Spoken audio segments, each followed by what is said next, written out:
The rope cut into Florence Ward's wrists as they dragged her through the dusty streets of Cottonwood Creek, her once pristine blue dress now torn and soiled with the grime of humiliation. It was 1873, and the Arizona Territory had little patience for women who dared to question authority, especially the authority of men like Sheriff Harlan Price. "Keep moving, you rebellious witch," the deputy spat, yanking the rope harder as a crowd began to gather along the boardwalks. Florence stumbled, her legs buckling beneath her as the morning sun beat down mercilessly. She had committed no crime other than standing up to the sheriff when he'd tried to seize her late father's property land that was rightfully hers by a will the town officials conveniently claimed to have lost. Florence's honey-blonde hair fell in tangled waves around her dirt-streaked face as she struggled to maintain her footing. The townsfolk watched with a mixture of pity, disgust, and morbid fascination. Some women turned away, unable to bear witness to such cruelty, while others whispered behind gloved hands, their eyes gleaming with righteous satisfaction. "This is what happens to women who don't know their place," Sheriff Price announced loudly, following behind on his horse, addressing the growing crowd. "Miss Ward here thinks she can run a ranch without a husband, thinks she can talk back to town officials, thinks the law doesn't apply to her kind." Florence gritted her teeth, refusing to give him the satisfaction of seeing her cry. "The only law I've broken is believing in justice," she called out, her voice stronger than she felt. The deputy responded by jerking the rope again, sending her sprawling into the dirt. This time when she fell, her knees scraped against the rough ground, tearing through her petticoats. She couldn't rise, her strength finally failing her after the humiliating journey from her homestead into town. The deputy made to drag her anyway, unconcerned that she couldn't stand. "Get up." He snarled, pulling harder. "That's enough." The deep voice cut through the murmurs of the crowd. Florence raised her head, squinting against the sunlight to see a tall figure step from the shadows of the general store. Gabriel Blackwood stood over 6 feet tall, his broad shoulders and the gun at his hip marking him as a man not to be trifled with. His face was partially hidden beneath the brim of a well-worn Stetson, but his eyes, piercing blue and filled with quiet fury, were clearly visible. He wasn't from Cottonwood Creek. Florence would have remembered a man like him. "I said, that's enough," Gabriel repeated, his boots stirring up little clouds of dust as he strode toward the deputy and Florence. "No man with any honor drags a woman through the street, no matter what she's supposed to have done." Sheriff Price's face reddened beneath his mustache. "This isn't your concern, stranger. Move along before you find yourself in my jail." Gabriel ignored him, kneeling beside Florence. "You all right, madam?" he asked quietly, his voice gentler than seemed possible for a man of his size. Florence couldn't answer, her pride warring with the relief of anyone intervening on her behalf. Without waiting for her response, Gabriel pulled a knife from his boot and sliced through the rope binding her wrists. Then, with unexpected tenderness, he helped her to her feet. "She's coming with me," Gabriel announced, his arm steady around Florence's waist as she wobbled beside him. "The hell she is," Sheriff Price sputtered, dismounting his horse. "That woman is under arrest for what, exactly?" Gabriel's hand hovered near his holster, not quite threatening but making his readiness clear. "I've been standing here listening, and I haven't heard you name a single crime. Unless speaking her mind is now against the law in Arizona Territory." The crowd had grown larger, and Florence noticed that many of the onlookers were nodding, some even murmuring in agreement with the stranger. "She refused to vacate land that isn't legally hers," Price insisted, though his conviction seemed to waver under the scrutiny of the gathering. "My father's will left that land to me." Florence found her voice, standing straighter despite her exhaustion. "I have the papers to prove it." "Papers can be forged," the deputy sneered. Gabriel's eyes narrowed. "And they can also be conveniently lost when a valuable piece of land is at stake. Isn't that right, Sheriff?" A tense silence fell over the crowd. Florence realized this stranger had immediately understood what was happening. The sheriff and his cronies were trying to steal her land, plain and simple. "I don't know who you think you are," Sheriff Price began, but Gabriel cut him off. "I'm a man who recognizes injustice when I see it." His gaze swept over the assembled townspeople. And I reckon I'm not the only one here who does. Several men in the crowd shifted uncomfortably, and a few of the women were openly glaring at the sheriff now. Florence realized that perhaps not everyone in Cottonwood Creek approved of Price's methods after all. "Mrs. Holloway," Gabriel called out to an older woman standing near the front of the crowd, "would you be kind enough to help Miss Ward?" Florence supplied. "Florence Ward. Would you help Miss Ward get cleaned up? I believe we should take this matter to Judge Wilson. Don't you think, Sheriff? Let the law decide rather than your rope." Sheriff Price's face contorted with barely contained rage, but he was too aware of the shifting mood of the crowd to press the issue. "Fine, Judge Wilson will be here tomorrow. Until then, she stays in jail." "No," Gabriel's voice was firm. "She'll stay at the hotel under my personal guarantee that she'll appear before the judge, unless you'd like to try putting me in that jail of yours as well." The challenge hung in the air. Price looked from Gabriel's steady hand near his gun to the increasingly hostile crowd, and finally to Florence's dirt-streaked but defiant face. "Fine," he spat. "But if either of you try to leave town before seeing the judge, I'll hunt you down myself." As the sheriff and his deputy stalked away, Florence felt her legs give way again, the adrenaline that had kept her standing finally ebbing. Gabriel caught her before she could fall, his strong arms lifting her as if she weighed nothing. "I've got you, Miss Ward," he said quietly, carrying her toward the hotel as Mrs. Holloway hurried ahead to arrange for a room and hot water. "You're safe now." Florence wanted to protest that she didn't need saving, that she could take care of herself, but the events of the day had left her drained. Instead, she found herself asking, "Why did you help me? You don't even know me." Gabriel's eyes met hers, and for a moment, something passed between them, a connection that Florence couldn't explain. "Let's just say I know what it's like to stand alone against men who abuse their power," he replied. "And no one should have to face that kind of fight without an ally." As he carried her through the doors of the Cottonwood Creek Hotel, Florence realized that for the first time since her father's death 3 months ago, she didn't feel completely alone. And despite the dirt and humiliation, despite the uncertainty of what tomorrow would bring with Judge Wilson, she felt something else stirring within her, something that felt dangerously like hope. Florence winced as Mrs. Holloway dabbed at the abrasions on her wrists, the water in the basin turning pink with her blood. The older woman's hands were gentle but firm as she cleaned away the dirt and tended to Florence's injuries. "That Sheriff Price has always been a bully," Mrs. Holloway muttered, wringing out a cloth. "Even when we were children, used to pull my braids and steal my lunch pail.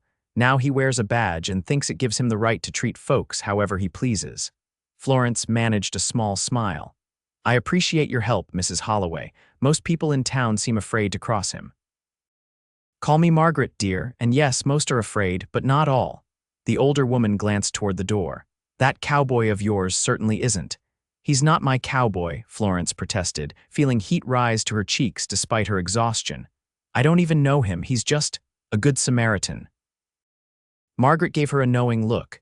"Good Samaritans don't usually risk getting shot by the sheriff. There's more to that man than meets the eye."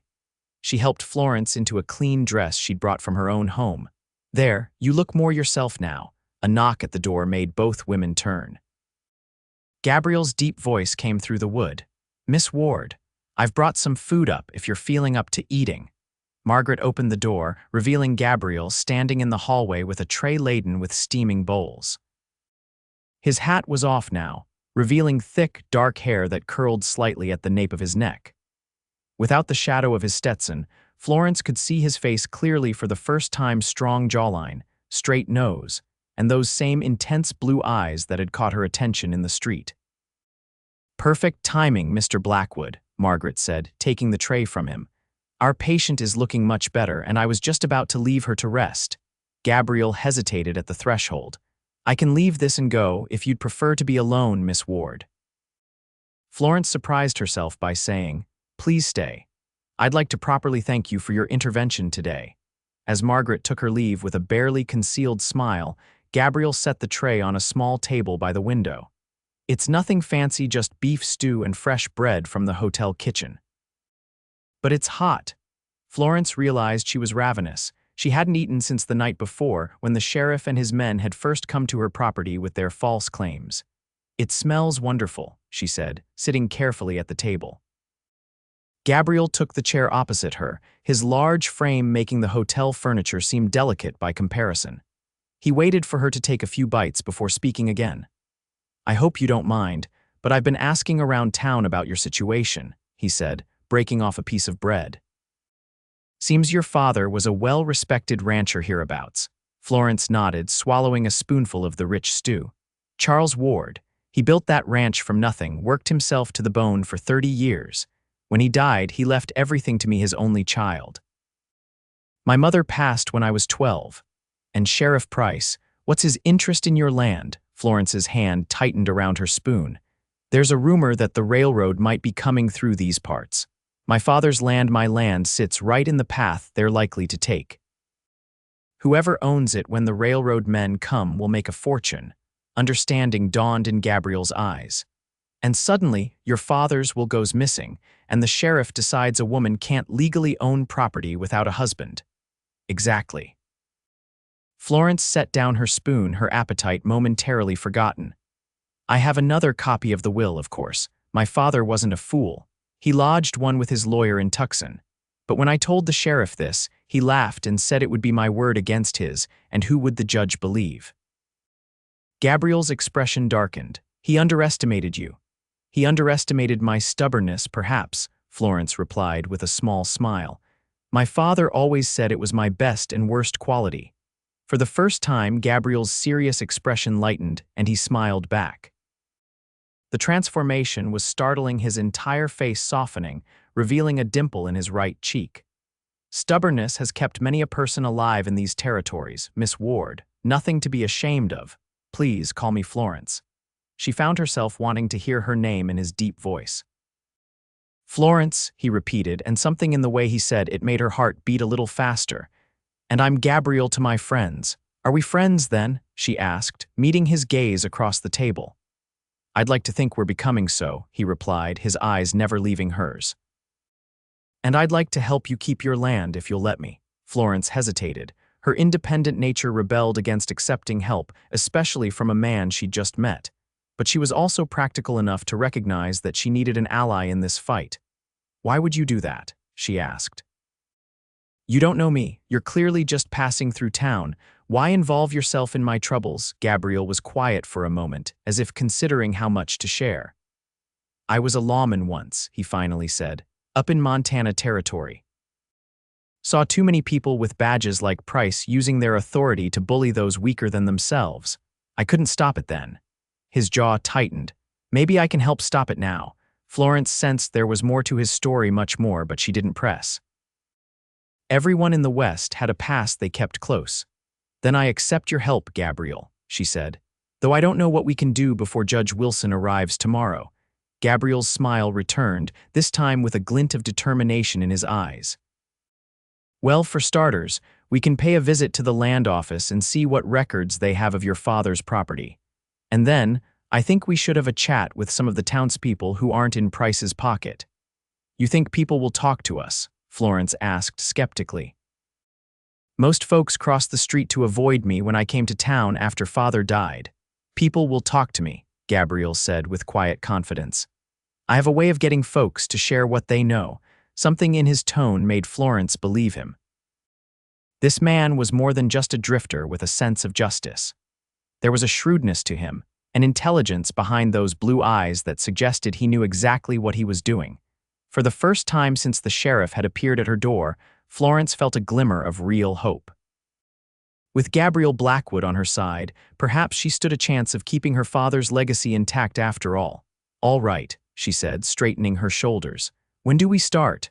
Gabriel glanced out the window at the afternoon sun. "No time like the present. Finish your meal, and we'll head to the land office before it closes."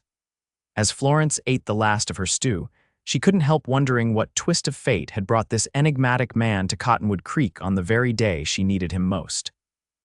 And she wondered, too, why the thought of him leaving once this was all over filled her with an unexpected sense of loss. The land office was a small, dusty building at the end of the main street, its windows clouded with years of desert grit. Inside, a thin man with spectacles perched on the end of his nose barely looked up as Florence and Gabriel entered. "We're closing in 15 minutes, he said, not bothering to set down his pen. Gabriel approached the desk, his presence somehow filling the small space. "We won't take much of your time, Mr. Simmons, Herbert Simmons." The clerk finally looked up, his eyes widening slightly as he took in Gabriel's imposing figure. Then his gaze shifted to Florence and his expression hardened. "Miss Ward, I believe Sheriff Price made it clear that the ownership of your father's property is in dispute." Florence started to retort, but Gabriel placed a gentle hand on her arm, silently asking her to let him handle this. "Mr. Simmons," Gabriel said pleasantly, "we're just here to look at the public records.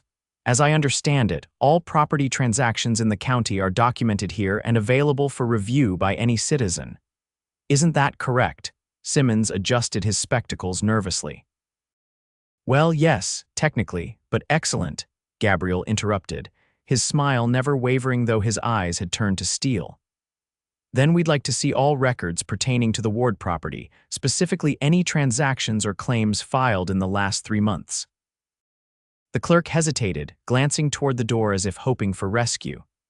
"I'm not sure those records are accessible at the moment." Gabriel leaned forward, placing both hands on the desk. "Mr. Simmons, I was a U.S. Marshal in Montana Territory for 8 years.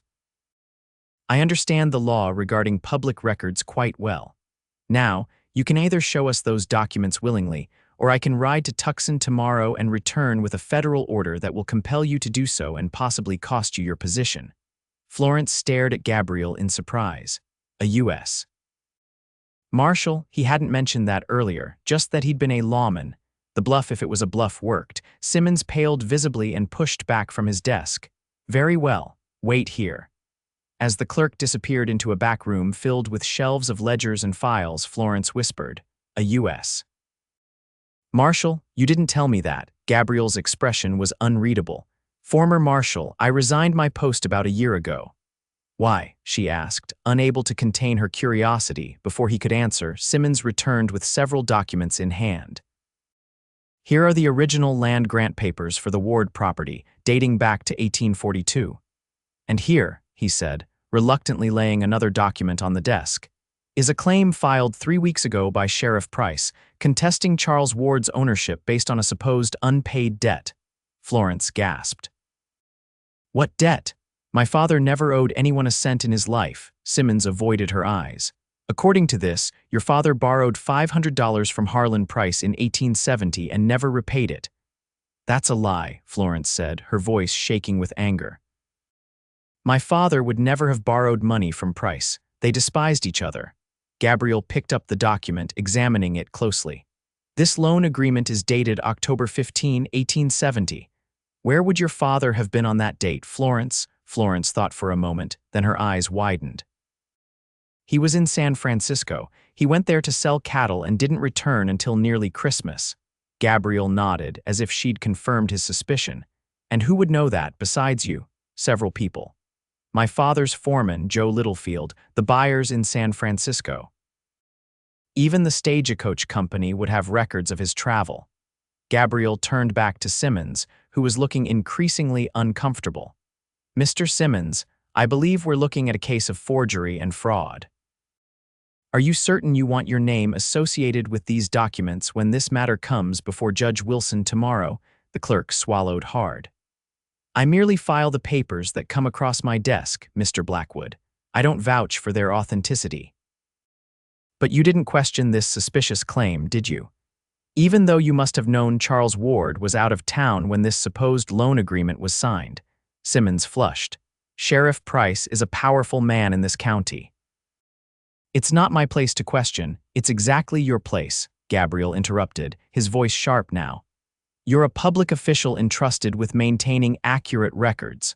Florence stepped forward, her earlier fear replaced by righteous anger.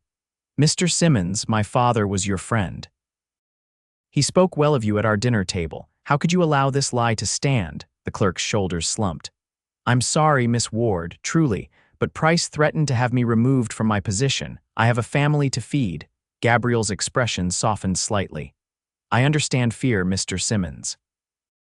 But there's still time to make this right. Will you testify before Judge Wilson tomorrow about when this document was filed and the circumstances surrounding it? After a long moment, Simmons nodded. Yes, I will. As they left the land office, Florence felt lighter than she had in weeks. That was brilliant, she told Gabriel as they walked down the boardwalk. I never would have thought to check the date against my father's travels. Gabriel shrugged. Old habit from my martial days. Criminals often make simple mistakes like that. He guided her toward the hotel with a gentle hand at her elbow. We still need more evidence, though. Price will simply claim he gave the money to your father before he left for San Francisco. What do we do next then? Florence asked, matching her stride to his longer one. We find your father's foreman, Joe Littlefield, and we talk to as many people as possible who knew your father was away during that time. Gabriel glanced down at her, noting the determined set of her jaw. But first, you need to rest. You've had a difficult day, and tomorrow will be challenging too. Florence wanted to protest, but exhaustion was indeed catching up with her. All right, but we start early tomorrow. Gabriel tipped his hat to a passing lady before responding. I've already sent word to Littlefield to meet us for breakfast at the hotel. 7 o'clock. Florence smiled, once again impressed by his thoroughness. As they approached the hotel, she suddenly realized something. Gabriel, where are you staying tonight? I've taken a room here, he replied. Just down the hall from yours, in fact. I thought it best to stay close, in case Price decides to try anything before the judge arrives. The thought sent a chill through Florence. Do you think he would? Gabriel's expression turned grim. A man willing to forge documents and drag a woman through the streets wouldn't hesitate to take more drastic measures if he feels cornered. His hand moved instinctively to his holster. But don't worry, he'd have to go through me first.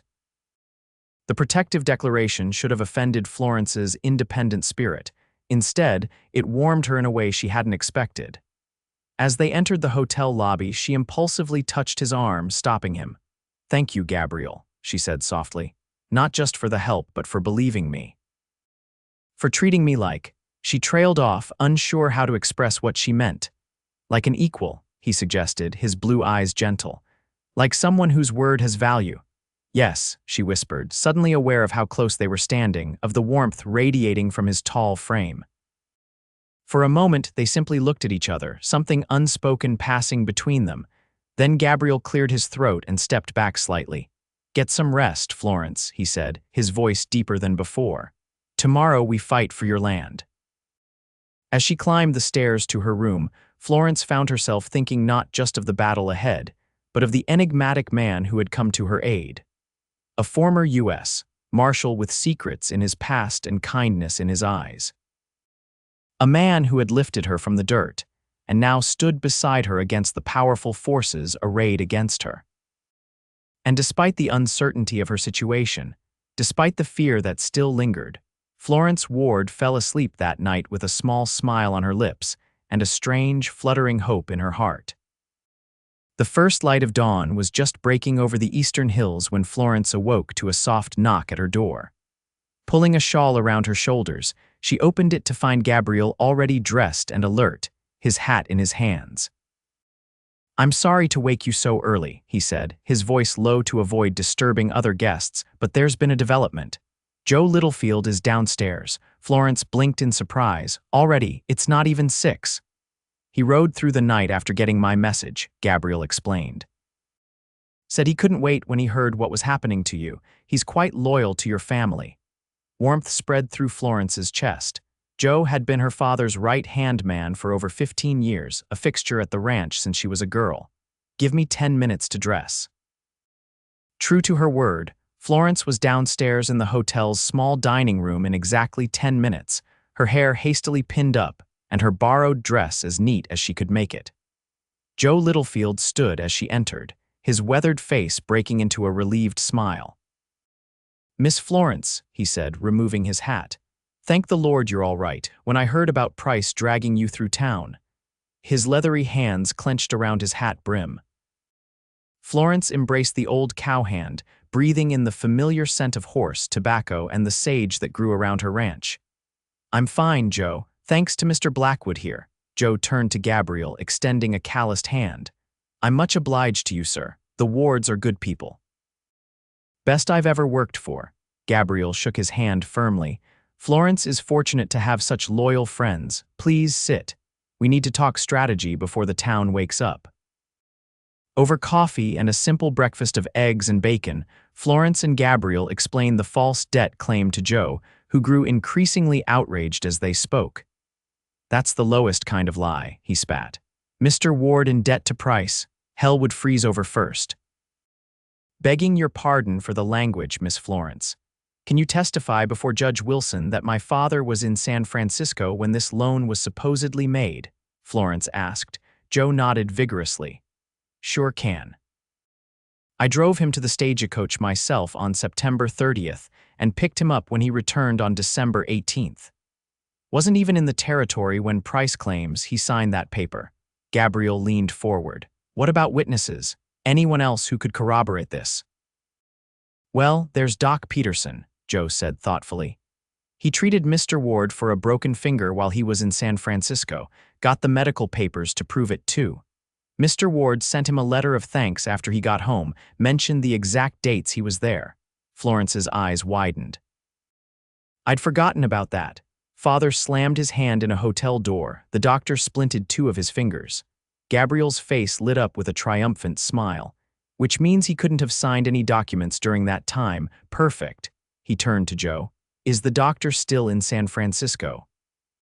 No, sir. He retired last year. Moved right here to Cottonwood Creek to be near his daughter. Lives in that yellow house at the edge of town. Florence and Gabriel exchanged excited glances. This was exactly the kind of evidence they needed. There's something else you should know, Joe said, his expression turning grim. Price and his deputies have been out to the ranch twice since you were taken, Miss Florence. Looking for something, they said. Tore the place apart pretty good, Florence gasped. What were they looking for? My guess, the original will or any other papers that might prove your ownership. They didn't find anything, though. I made sure of that. Joe's weathered face cracked into a sly smile. After your pa died and Price started sniffing around, I took the liberty of hiding all the important documents in a place they'd never look. Where? Florence asked. Joe tapped the side of his nose. In your mother's old Hope chest, the one in the attic. I figured Price and his men wouldn't bother with what looked like ladies' personal items. Gabriel clapped the foreman on the shoulder. Smart thinking, Joe. Do you have those documents with you now? Joe reached into his jacket and pulled out a thick envelope. Every last one. The original deed, Mr. Ward's will, tax receipts for the last 20 years, and even letters from the bank showing the ranch is free and clear of any debts. Florence took the packet with trembling hands, overcome with gratitude. Joe, I don't know how to thank you. No need for thanks, Miss Florence. Your pa was like a brother to me, and you're the daughter I never had. The old cowhand's eyes grew misty. I promised him I'd look after you, and that's what I aim to do. Gabriel stood up, his expression determined. Let's visit Dr. Peterson now, before Price realizes what we're doing. Then we'll gather any other witnesses who can verify your father's absence during that period. As they left the hotel, Florence noticed several townspeople watching them with curious eyes. Word had spread quickly about the confrontation the day before, and now the sight of her walking freely alongside Gabriel and Joe was causing a stir. Ignore them, Gabriel murmured, placing a protective hand at the small of her back. Focus on what we need to do, Doctor. Peterson's yellow house sat on a gentle rise at the eastern edge of town, surrounded by a neat picket fence and a garden bursting with early summer flowers. The retired physician himself answered their knock, a spry old man with kind eyes and a shock of white hair. Miss Ward, he exclaimed. I heard about yesterday's unfortunate events. Are you all right, my dear? Florence smiled warmly. I am now, doctor. May we come in? We need your help with an urgent matter. Inside, over cups of herbal tea, they explained the situation. Doctor. Peterson listened attentively, his expression darkening as he understood Price's scheme. Of course I remember treating Charles in San Francisco, he confirmed. October 23rd through November 5th, he came to my office every other day for me to check those fingers. I have my medical logs right here. He shuffled to a bookcase and retrieved a leather-bound journal. I keep meticulous records, always have. Gabriel examined the journal entries with satisfaction. This is exactly what we need, Doctor. Would you be willing to testify before Judge Wilson today? With pleasure, the old doctor said firmly. I've never much cared for Harlan Price, too quick with his fists and too slow with his morals. By mid-morning, they had collected statements from 3 more witnesses. The stagecoach driver who had taken Charles Ward to Tucson to catch the San Francisco-bound stage. A merchant who had received a shipment order from Charles while he was in California. And the telegraph operator who had sent and received messages between Florence and her father during his absence. As they walked back toward the center of town, Florence felt a growing sense of confidence. Surely with all this evidence, Judge Wilson will have to rule in my favor. Gabriel nodded, though his expression remained cautious. The evidence is strong, but we should be prepared for Price to fight dirty. Men like him don't give up easily when there's money at stake. What do you think he'll do? Florence asked. Before Gabriel could answer, a shout came from behind them. They turned to see Deputy Mills hurrying toward them, his hand on his holster. Miss Ward, he called. Sheriff wants to see you right now. Says you're violating the terms of your release by gathering witnesses. Gabriel stepped in front of Florence, his posture relaxed but his hand hovering near his own weapon. There was no such condition placed on Miss Ward's release, Deputy. She's free to speak to anyone she pleases until the hearing, Mills sneered. Sheriff says different. And his words law around here. Joe Littlefield moved to stand beside Gabriel, his weathered hand also drifting toward the gun at his hip. Seems to me like the sheriff's word ain't worth much these days, especially when he's forging loan documents. The deputy's face flushed with anger. You'd best watch your mouth, old man. And you'd best remember that impeding witnesses in a legal proceeding is a federal offense, Gabriel said quietly. One that could land you in a territorial prison, badge or no badge. Florence watched the standoff with her heart in her throat. The street had gone silent, with townspeople frozen in place, waiting to see what would happen next. Finally, Mills took a step back. Judge Wilson arrived early. Hearings set for noon at the courthouse. Sheriff says if you're not there, he'll consider you in contempt. We'll be there, Florence assured him, her voice steady despite her racing pulse. As the deputy stalked away, Gabriel turned to Florence. We need to organize our witnesses and evidence, and I think we should speak to Judge Wilson privately before the hearing, if possible. Florence nodded, then noticed several townspeople approaching cautiously. To her surprise, it was Mrs. Holloway leading a group of about a dozen men and women. Florence, dear, the older woman said, we've heard what you're trying to do. Standing up to Price isn't easy, but it's about time someone did. She gestured to the people behind her. We'd like to help if we can. Tears pricked at Florence's eyes. Thank you, Margaret. I didn't think anyone in town would take my side. A burly blacksmith stepped forward. Price has been bullying folks for years, using that badge to line his pockets and scare people into doing what he wants, but dragging you through the streets, that was a step too far. What can we do to help? Asked a petite woman whom Florence recognized as the milliner. Gabriel surveyed the group thoughtfully. We need to get our witnesses to the courthouse safely, and we need to make sure Price doesn't try to intimidate them before they testify. Consider it done, the blacksmith said firmly. My shop is right across from the courthouse. Your witnesses can wait there, and I'll personally escort each one over when it's time. As the group dispersed to carry out various tasks, Florence turned to Gabriel, overwhelmed by the sudden shift in her fortunes. I can't believe this is happening. Yesterday I thought the whole town was against me. Gabriel's blue eyes softened as he looked down at her. Sometimes people just need someone to take the first stand. You did that by refusing to give up your land. They're following your example. Florence felt a rush of warmth at his words.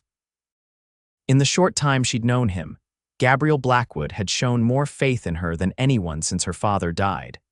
And something about the way he looked at her, like she was both strong and precious, stirred feelings she'd never experienced before. We should get ready for the hearing, she said, reluctantly breaking the moment. I want to review all our evidence one more time. Gabriel nodded, but as they turned to walk back to the hotel, he gently caught her hand. "Florence," he said, his voice low and earnest, "whatever happens today, I want you to know that your courage is remarkable. Standing alone against injustice takes a special kind of strength." Florence felt her cheeks warm at the compliment. "I'm not standing alone anymore, am I?" She replied softly, "I have you." Something flickered in Gabriel's eyes, a vulnerability that seemed at odds with his otherwise confident demeanor. For a moment, Florence thought he might say more, might even pull her closer. Instead, he squeezed her hand gently before releasing it. "Yes," he said simply, "you do." As they walked side by side toward the hotel, Florence realized that winning back her land was no longer the only thing that mattered to her. Somehow, in the space of a day, this mysterious former lawman had become important to her in ways she was only beginning to understand. The Cottonwood Creek courthouse was nothing more than the town hall, with a few extra benches brought in to accommodate the unusually large crowd. By noon, it seemed as though the entire town had squeezed into the modest building, the air heavy with tension and the murmur of speculative voices. Florence sat at a small table near the front, with Gabriel beside her and Joe Littlefield directly behind. Across the aisle, Sheriff Price glowered at them, flanked by his deputy and a slick-looking man Florence recognized as a lawyer from Tucson.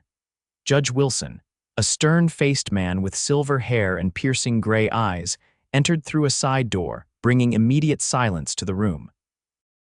Gabriel had managed to speak with him briefly before the proceedings, presenting the outline of their case and their concerns about Price's tactics. The judge had listened impassively, making no promises, but assuring them he would hear all evidence fairly. "This is a hearing regarding the ownership dispute of the Ward Ranch property," Judge Wilson announced, settling behind his desk. "Sheriff Price has filed a claim based on an unpaid debt, which would transfer ownership from Miss Florence Ward to himself. Both parties will present their evidence, after which I will render my decision." He fixed Price with a hard stare. "Sheriff, as the claimant you may begin." Price's lawyer stood, adjusting his expensive vest. "Your Honor, this is a simple matter of business. Charles Ward borrowed a substantial sum from my client in October 1870. The loan agreement clearly states that in the event of non-payment, the property would transfer to Sheriff Price. Mr. Ward died without repaying this debt, and now Sheriff Price is merely exercising his legal right to claim the collateral." He presented the loan document, which the judge examined carefully before passing it to his clerk. "Miss Ward," Judge Wilson said, turning to Florence, "you contest this claim." Florence stood, her heart pounding but her voice steady.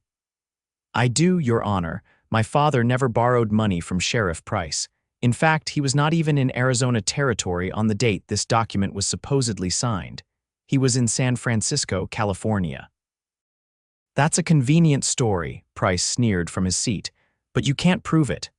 "Actually," Gabriel interjected, rising to stand beside Florence, "we can." Over the next hour, Florence and Gabriel presented their witnesses one by one. Dr. Peterson showed his medical logs, the stagecoach driver confirmed the travel dates, and the telegraph operator produced copies of messages sent between Florence and her father during his absence.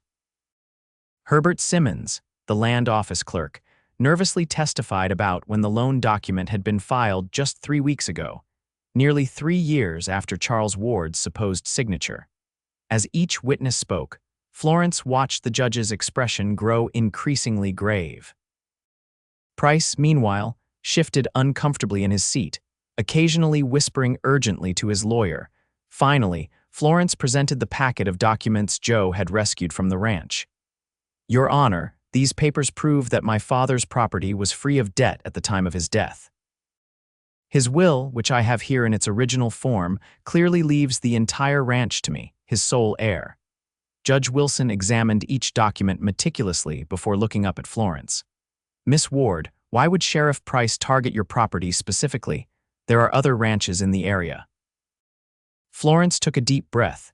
"Because the railroad is coming, Your Honor. My land sits in the likely path, which would make it extremely valuable. Sheriff Price learned of this before anyone else because of his position." A murmur ran through the crowd. The judge silenced it with a stern look before turning to Price. "Sheriff, do you have any response to these allegations and evidence?" Price stood, his face flushed with anger. "These witnesses are lying to protect her. That loan was legitimate." Charles Ward was a proud man. He wouldn't have wanted people to know he needed money. "Then how do you explain his signature on a document when he was provably in another state?" Judge Wilson asked sharply. "He must have signed it before he left," Price's lawyer interjected smoothly. "The date could be a clerical error." Gabriel stepped forward. "Your Honor, if I may." At the judge's nod, he continued, "If that were true, why wasn't this document filed until 3 weeks ago, years after Charles Ward's death? And why does it specifically reference collateral terms that would only be valuable if the railroad came through information that wasn't public knowledge until recently?" The courthouse erupted in whispers. Judge Wilson banged his gavel for silence. "I've heard enough," he declared. "Based on the evidence presented, it is clear to this court that the loan document in question is fraudulent.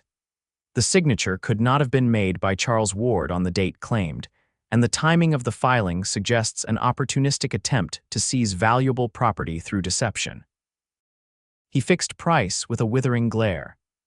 "Sheriff Harlan Price, I am dismissing your claim to the Ward property and referring this matter to the territorial authorities for investigation into charges of forgery and official misconduct." Relief flooded through Florence, so powerful that her knees nearly buckled. Gabriel's strong hand steadied her elbow. "Furthermore," Judge Wilson continued, "I find Sheriff Price's treatment of Miss Ward dragging her through town without due process to be reprehensible and unbecoming of an officer of the law. I am hereby suspending you from your duties pending the outcome of the investigation." Price leapt to his feet. "You can't do that. This is my town."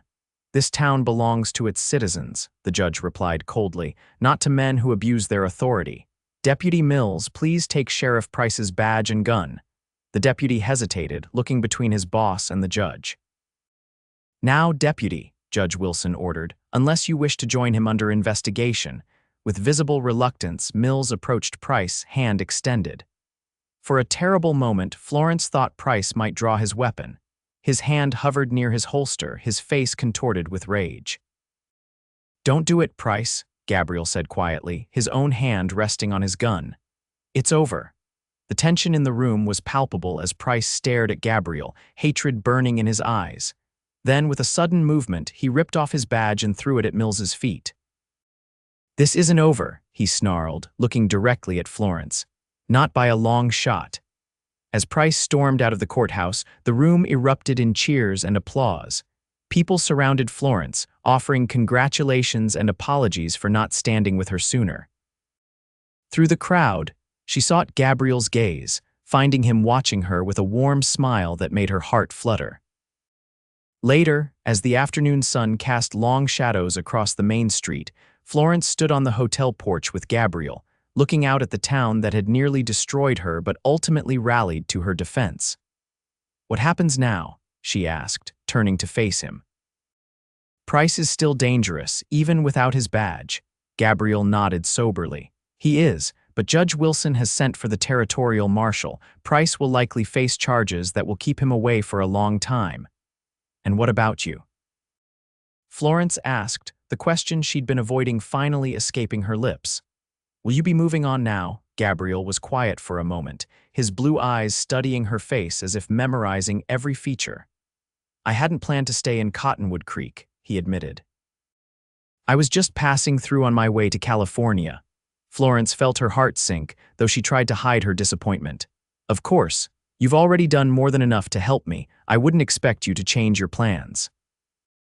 Gabriel took a step closer to her, close enough that she could feel the warmth radiating from him. "Florence," he said softly, "my plans have a way of changing when something more important comes along." "And has something more important come along?" she asked, hardly daring to hope. Instead of answering directly, Gabriel reached out and gently tucked a strand of hair behind her ear, his touch sending a shiver down her spine. "I haven't felt this way about anyone in a very long time," he confessed. "I'd like to stay at least for a while, if you'd want that." Florence found herself leaning slightly into his touch. "I'd like that very much," she whispered, The moment stretched between them, full of possibility and unspoken feelings. Then, slowly, Gabriel bent his head toward hers. Florence closed her eyes as his lips met hers in a kiss that was both gentle and promising, the beginning of something neither of them had expected to find in this dusty frontier town. When they finally parted, Gabriel kept his forehead pressed to hers. "I should warn you," he said with a smile in his voice, "I'm not always the easiest man to be around. I've got my share of ghosts." Florence smiled back. "And I'm stubborn and headstrong, or so my father always said." Gabriel laughed, the sound warming her more than the setting sun. "I wouldn't have it any other way." As they stood together on the porch, watching the town settle into evening, Florence felt a sense of peace she hadn't known since before her father died. Her land was secure, her future bright, and beside her stood a man who had lifted her from the dirt and chosen to walk by her side. Whatever challenges lay ahead, they would face them together. And in that knowledge, Florence Ward found a joy she had never dared to imagine. 3 months later, the leaves were beginning to turn golden in the cottonwood trees that lined the creek running through Florence's property. The ranch house, once showing signs of neglect in the difficult months after her father's death, now stood freshly painted and restored, with smoke curling invitingly from the chimney. Florence stood on the porch, watching as Gabriel worked with Joe and 2 other ranch hands to repair the corral fence. The former lawman had shed his coat in the afternoon warmth, his shirt sleeves rolled up to reveal strong forearms as he hammered nails with practiced precision. Every so often, he would glance up and catch her watching, a smile spreading across his face that never failed to quicken her pulse. These past months had transformed both the ranch and Florence's life. With Gabriel's help and Joe's loyal support, she had expanded her cattle operation, hiring several local men who had previously worked for ranchers allied with Price. The railroad surveyors had indeed come through, confirming that the line would cross the corner of her property. Rather than selling outright, Florence had negotiated a right-of-way agreement that would bring steady income while preserving most of her land. As for Harlan Price, he now resided in the territorial prison, convicted of forgery, attempted fraud, and abuse of authority. His trial had been swift and decisive, with many townspeople coming forward with additional stories of his corruption, once they no longer feared his retaliation. But the most significant change in Florence's life was undoubtedly Gabriel Blackwood. He had stayed, as promised, initially helping her secure the ranch and navigate the railroad negotiations. But what had begun as assistance had quickly deepened into something far more profound. Florence smiled to herself, remembering their first real dinner together in this very house, after the danger had passed. She had cooked her mother's special chicken and dumplings, and Gabriel had brought wine from the general store, a luxury in this remote country. They had talked for hours by lamplight, Gabriel finally sharing the story of his departure from the marshals. He had been tracking a notorious outlaw who had murdered a family, including 2 children. When he finally caught the man, the territorial judge had set him free on a legal technicality, a judge who, Gabriel later discovered, had been bribed. When the outlaw killed again just weeks later, Gabriel had resigned his position, disillusioned with a system that could allow such injustice. "I couldn't wear the badge anymore," he had told her that night, his eyes shadowed with old pain. "Not when it bound me to uphold laws that sometimes protected the guilty at the expense of the innocent." Florence had understood then why he had so readily come to her aid that day in town. He had seen in her situation another example of power corrupting justice, another innocent person being trampled by those who twisted the law to their advantage. Her reverie was interrupted as Gabriel set down his hammer and walked toward the porch, wiping sweat from his brow. "Fence is nearly done," he called. "Should hold even those stubborn yearlings of yours." Florence handed him a glass of cool water from the pitcher she'd brought out. "Thank you. It looks strong." Gabriel drank deeply, then set the glass down on the porch railing. "Joe says the new grazing land to the north is working out well, the herd's looking healthier than ever. Father always wanted to expand in that direction," Florence said, leaning against one of the porch columns. He would be pleased to see how things are turning out. Gabriel studied her face. Are you pleased, I mean? The question held more than simple curiosity, and Florence knew it. In the months since he had first lifted her from the dirt in Cottonwood Creek, their relationship had grown steadily deeper, but neither had put into words exactly what they were to each other or what future they might share. I am, she said softly. More than I ever thought possible after Father died. The ranch is thriving. The town respects me now as a businesswoman in my own right. And she hesitated, then decided to be as brave in matters of the heart as she had been in fighting for her land. And I have you. Gabriel's blue eyes darkened with emotion. He stepped closer, taking her hands in his. Florence, I need to ask you something. Her heart began to race. Yes. When I came to Arizona, I was just passing through. I didn't plan to stay. I certainly didn't plan to. He paused, seeming to search for the right words. I didn't plan to fall in love. Florence's breath caught in her throat. Though their feelings had been evident in countless small ways in touches, glances, and tender moments, neither had spoken of love until now. But I did, Gabriel continued, his voice deepening. I fell in love with your courage, your determination, your kindness. I fell in love with the way you fight for what's right and never give up, no matter the odds. He squeezed her hands gently. I fell in love with you, Florence Ward. And I don't want to just be passing through your life anymore. With that, he reached into his pocket and pulled out a small, worn velvet box. Florence's eyes widened as he opened it to reveal a simple gold ring with a single, perfect pearl. It was my mother's, Gabriel explained. She gave it to me before she died, said I should give it to the woman who captured my heart the way she captured my father's. He took a deep breath. Florence Ward, would you do me the extraordinary honor of becoming my wife? Tears filled Florence's eyes, but they were tears of joy. In this man, she had found not only a protector and partner, but a love she had never expected to find on the frontier. Yes, she whispered, then more firmly. Yes, Gabriel Blackwood, I will marry you. His face broke into a radiant smile as he slipped the ring onto her finger. Then he gathered her into his arms, lifting her off her feet in his enthusiasm, spinning her around on the porch while she laughed with pure happiness. From the corral, Joe Littlefield and the other ranch hands whooped and cheered, having paused in their work to witness the moment.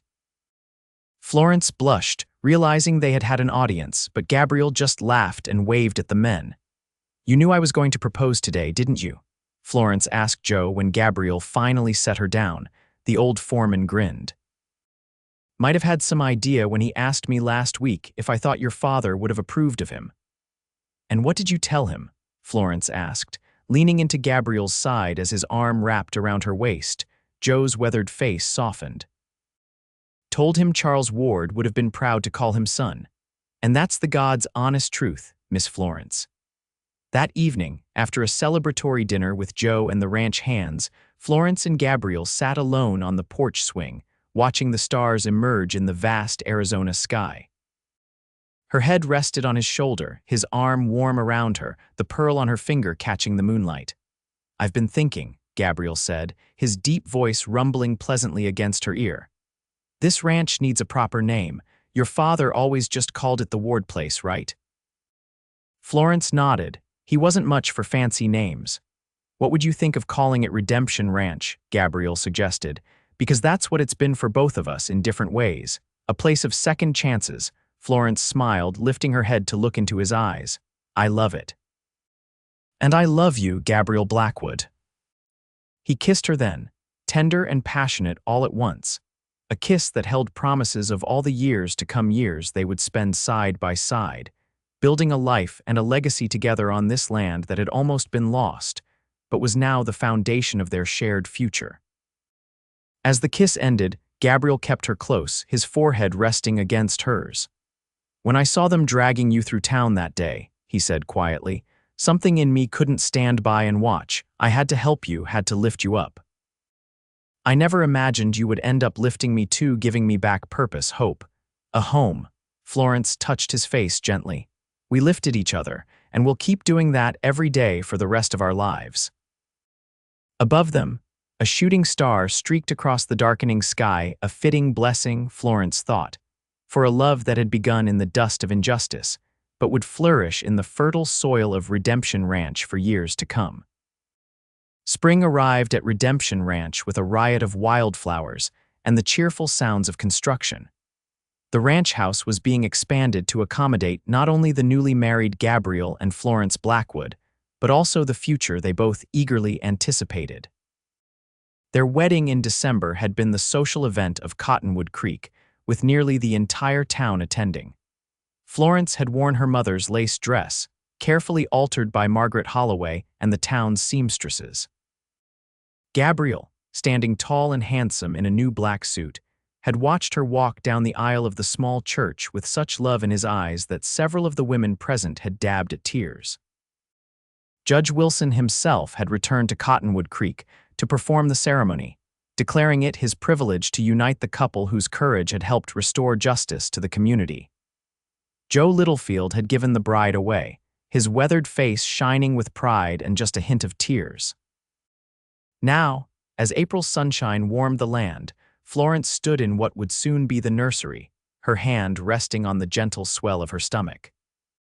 4 months along, she was just beginning to show, and Gabriel had thrown himself into preparing for their child with characteristic thoroughness and enthusiasm. "What do you think?" he asked, entering the room with a beautifully crafted wooden cradle. "Joe and I have been working on it in the barn when you weren't looking." Florence ran her fingers over the smooth wood, noting the intricate carvings of wildflowers and cottonwood leaves. "It's beautiful, Gabriel. Our baby will love it." He set the cradle down carefully by the window, then came to stand behind her, his arms encircling her waist, his hands covering hers over their growing child. "Boy or girl, this little one is already the luckiest child in the territory," he murmured against her hair. "To have you for a mother." Florence leaned back against his solid warmth. "And you for a father." She turned in his arms to face him. "I've been thinking about names. If it's a boy, I'd like to name him Charles, after my father." Gabriel nodded. "Charles Gabriel Blackwood has a strong sound to it. And if it's a girl?" Florence asked. They hadn't discussed girls' names yet. Gabriel's expression softened. "What about Hope? Because that's what she'll represent, all our hopes for the future." "Hope," Florence repeated, testing the name. "Hope Blackwood, I love it." Outside, the sound of approaching horses drew their attention. Gabriel moved to the window, his posture relaxing as he recognized the riders. "It's the survey team from the railroad," he told Florence, "right on schedule." The past year had brought many changes to Cottonwood Creek. With Price gone and a fair-minded new sheriff elected, the town had begun to prosper. The railroad's confirmed arrival had attracted new businesses and settlers, and land values had risen accordingly. Florence and Gabriel's decision to grant a right-of-way rather than sell outright had proven wise. They maintained control of their ranch while benefiting from the coming development. Together, they had expanded the cattle operation and added horses as well, with Gabriel's expertise in horseflesh proving valuable. Florence had used some of her railroad money to establish a small school in town, fulfilling a dream her father had often spoken of but never realized. As they walked out to meet the survey team, Florence marveled at how far they had come from that terrible day when she had been dragged through town. The memory still brought a pang, but it had lost its power to wound her. It had led, after all, to meeting Gabriel to this life they were building together. Mrs. Blackwood, the lead surveyor, greeted her with a tip of his hat as they approached. The title still gave Florence a little thrill. "Mr. Blackwood. We've completed the final survey and wanted to review the exact placement of the tracks with you." They spent the next hour walking the property line, discussing where the railway would cross and where a small station might eventually be built on the corner of their land. The surveyors were respectful and professional, clearly viewing Florence as an equal partner in the discussions, a far cry from how she had been treated before. After the survey team departed, promising to return with the final contracts next week, Gabriel and Florence walked hand in hand back toward the house. The spring breeze carried the scent of sage and new growth, and the afternoon sun cast long, golden shadows across the land. "I never thought I'd have all this," Florence admitted, gesturing to the thriving ranch around them. "After Father died, I was just trying to hold onto what he built. Now look at us expanding the house, expecting a baby, planning for the railroad. It's more than I ever dreamed possible." Gabriel squeezed her hand. "You made it possible, Florence. Your strength, your determination to fight for what was yours." He paused, looking out over the land that had become their shared legacy. "I was drifting when I found you. No real purpose, no place to call home. You gave me both." Florence felt a rush of love for this man who had come into her life so unexpectedly. "We gave them to each other." As they neared the house, they could see Joe and the ranch hands returning from the north pasture, driving a small herd of new cattle they'd purchased from a rancher in the next county. The operation was growing steadily under their joint management, with Joe's experience and Gabriel's strategic thinking complementing Florence's careful financial oversight. "Mrs. Blackwood," called one of the younger hands, riding ahead of the others. "There's a letter for you from back east. Postmaster asked me to bring it out when I was in town this morning." Florence took the envelope, recognizing the handwriting immediately. "It's from my aunt in Boston," she told Gabriel as they continued toward the porch. "I wrote to her about the baby." Once settled on the porch swing, Florence opened the letter and read it aloud to Gabriel. Her aunt, her father's only sister, expressed delight at the news of the pregnancy and announced her intention to visit Cottonwood Creek for the birth. "She writes that she's always regretted not visiting father out west," Florence said, scanning the elegant script. "And now with the railroad coming, she feels she can make the journey safely, even at her age." Gabriel smiled. "It will be good for you to have family here when the time comes." "And I look forward to meeting her." "She'll adore you," Florence assured him, folding the letter carefully, "though she may be shocked by how different life is here compared to Boston." "Different but good," Gabriel said, his arm settling around her shoulders as they gently rocked in the swing. "This is where we belong," Florence nodded, leaning into his embrace. They sat in comfortable silence for a while, watching the sun begin its descent toward the western horizon, painting the sky in vivid oranges and pinks. "Do you ever think about that day?" Florence asked suddenly. "When we first met," Gabriel knew immediately what she meant. "Often," he admitted, "though not the way you might think. I don't dwell on the injustice or the anger I felt seeing you treated that way." He turned to face her, his blue eyes serious. "I think about how brave you were. How you held your head high even with dirt on your face and a rope around your wrists. How you spoke truth to power even when it could have cost you everything." Florence felt her cheeks warm at his words. "I was terrified," she confessed, "but too stubborn to show it." Gabriel laughed softly. "That stubborn streak of yours is one of the things I love most about you." His expression grew more thoughtful. "Sometimes I wonder what would have happened if I hadn't been in Cottonwood Creek that day, if I had ridden through the day before or the day after." The thought sent a chill through Florence, despite the warm evening. "I try not to think about that," she said. "Price might have succeeded in taking the ranch, or worse." Gabriel's arm tightened around her protectively. "I believe some things are meant to be, Florence. I wasn't planning to stop in Cottonwood Creek at all. I was heading straight through to Tucson, but my horse threw a shoe just outside of town." Florence looked up at him in surprise. "You never told me that." "Because it sounds like fate, and I wasn't sure you believed in such things," Gabriel replied with a small smile. "But looking back now, I can't help feeling that something or someone was guiding me to you." Florence placed her hand over his where it rested on her shoulder. "My father used to say that God works in mysterious ways. Perhaps he was watching over me that day." "I'd like to think so," Gabriel said softly, "and that he approves of the man who married his daughter." "He would have loved you," Florence assured him, "almost as much as I do." Gabriel bent to kiss her then, a tender kiss that still held all the passion of their early days together. When they parted, his hand moved to rest gently on her growing belly. "Our child will know the story," he promised. How his mother stood against injustice, and how his father lifted her up when she fell. How we walked side by side from that day forward, building this life together. Florence covered his hand with hers, feeling the future stirring beneath their joined fingers. And how love can begin in the most unexpected moments, even in the dust of a frontier town. As darkness settled over Redemption Ranch, Stars appearing one by one in the vast Arizona sky, Florence and Gabriel Blackwood remained on their porch, planning their future and remembering their past.